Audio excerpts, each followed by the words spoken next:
मध्य प्रदेश विधानसभा चुनाव में कांग्रेस और एसपी में गठबंधन को लेकर बिगड़ी बात अब जुबानी जंग की शक्ल ले चुकी है। कांग्रेस के रवैये से तिलमिलाए एसपी अध्यक्ष अखिलेश यादव ने अपने एक बयान में यूपी कांग्रेस अध्यक्ष अजय राय को चिरकुट कह दिया। जवाब में अजय राय ने भी अखिलेश यादव को खरी खोटी सुनाई। अभी ताजे मामले में एसपी के एक और वरिष्ठ नेता राम गोपाल यादव का बयान भी वायरल हो रहा है, जिसमें वह कांग्रेस के वरिष्ठ नेता कमलनाथ को छुटभैया नेता कहते नजर आ रहे हैं।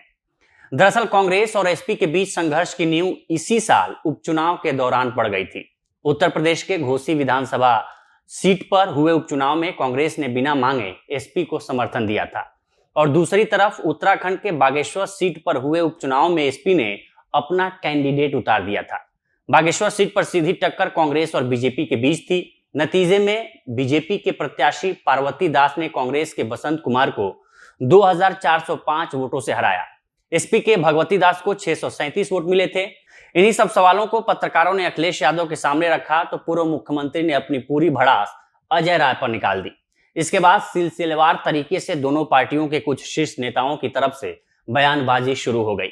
अखिलेश यादव की माने तो कमलनाथ और दिग्विजय सिंह जैसे मध्य प्रदेश कांग्रेस के शीर्ष नेताओं से 6 सीटों पर गठबंधन को लेकर वार्ता चल रही थी।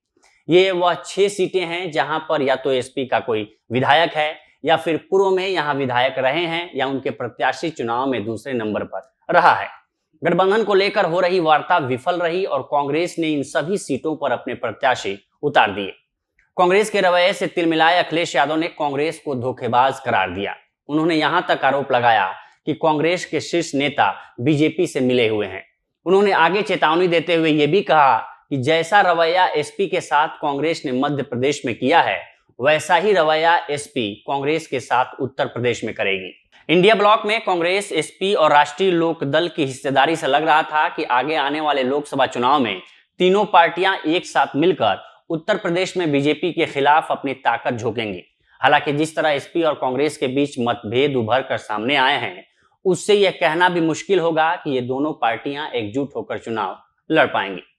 साल 2017 के उत्तर प्रदेश विधानसभा चुनाव में दोनों पार्टियों ने एक साथ चुनाव लड़ा था, लेकिन अपेक्षित नतीजे ना मिलने के कारण दोनों के रास्ते अलग हो गए थे। ऐसे में सवाल है कि क्या साल 2024 के आम चुनाव में एसपी और कांग्रेस एक बार फिर सारे मतभेदों को दरकिनार करते हुए एक साथ चुनाव लड़ेंगी? 2024 के लिए कांग्रेस का क्या रोड मैप हो सकता है? तेजी से बदलते राजनीतिक घटनाक्रम को लेकर उत्तर प्रदेश के वरिष्ठ पत्रकार रतन मणिलाल का कहना है कि कांग्रेस के लिए अभी अपने दम पर चुनाव लड़ना और जीतना जरूरी है। कर्नाटक में जीत के बाद कांग्रेस को यह एहसास होने लगा है कि अगर पार्टी कमियों पर काम करते हुए अपनी स्थिति को मजबूत करे तो उन राज्यों में जहां पर वह पहले सत्ता में रह चुकी है, बिना किसी क्षेत्रीय पार्टी की मदद के दोबारा सत्ता में आ सकती है। कांग्रेस के नजरिए में यह बदलाव कर्नाटक चुनाव के बाद ही आया है। इंडिया ब्लॉक में जितनी बार भी क्षेत्रीय पार्टियों ने सीट बंटवारे को लेकर बातचीत करने की कोशिश की है, तो कांग्रेस ने उसे ये कहते हुए टाल दिया कि पहले एक साथ लड़ना जरूरी है, बीजेपी को हराना जरूरी है। वो आगे कहते हैं कि कांग्रेस के लिए इस समय अपनी सीट बढ़ाना और राज्यों में अपने दम पर सत्ता में आना कहीं ज्यादा जरूरी है, बजाय इसके कि वह दूसरी विपक्षी पार्टियों को अपने दम पर मजबूत करें। अब सवाल है कि इस गठबंधन से फायदा किसको होगा? दरअसल साल 2017 के विधानसभा चुनाव में एसपी और कांग्रेस का गठबंधन कुछ खास कमाल नहीं दिखा पाया था। विशेषज्ञों की माने तो एसपी कांग्रेस को विधानसभा से ज्यादा लोकसभा में गठबंधन से फायदा हो सकता है। इसका एक कारण यह है कि लोकसभा चुनाव में वोटरों का एक बड़ा वर्ग ऐसा होता है जो केंद्र में सत्ता बनाने का दमखम रखने वाली पार्टी को वोट करता है। ऐसे में गैर बीजेपी वोटरों का रुझान क्षेत्रीय पार्टियों के बजाय कांग्रेस की तरफ होता है। अगर उत्तर प्रदेश की बात करें तो अपनी जमीनी स्थिति मजबूत करने में लगी कांग्रेस गेम चेंजर की भूमिका में नहीं है। साल 2019 के लोकसभा चुनाव में कांग्रेस का उत्तर प्रदेश में वोट शेयर 6.31% था। पार्टी को इन चुनावों में सिर्फ अपने पारंपरिक रायबरेली सीट पर जीत नसीब हुई थी। पार्टी का दूसरा गढ़ माने जाने वाले अमेठी सीट पर बीजेपी की स्मृति ईरानी ने कांग्रेस के राहुल गांधी को शिकस्त दी थी। अमेठी के अलावा फतेहपुर सीकरी और कानपुर ऐसी लोकसभा सीटें हैं जहां पर साल 2019 में कांग्रेस दूसरे नंबर पर रही थी। वहीं सहारनपुर, बाराबंकी, लखनऊ, उन्नाव और वाराणसी उन लोकसभा सीटों में शामिल है जहां पर पार्टी को 1.5 लाख से ज्यादा वोट मिले थे।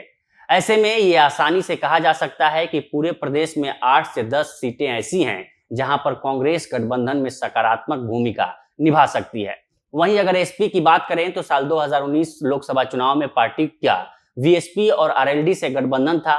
इन चुनावों में एसपी का वोट शेयर 17.9% था और पार्टी को 5 सीटों पर जीत हासिल हुई थी। इन समीकरणों को देखकर ऐसा नहीं लगता कि एसपी कांग्रेस पार्टियां अगर 2024 लोकसभा चुनाव में साथ लड़ती हैं तो वे बीजेपी को कोई बहुत बड़ी चुनौती दे पाएंगी।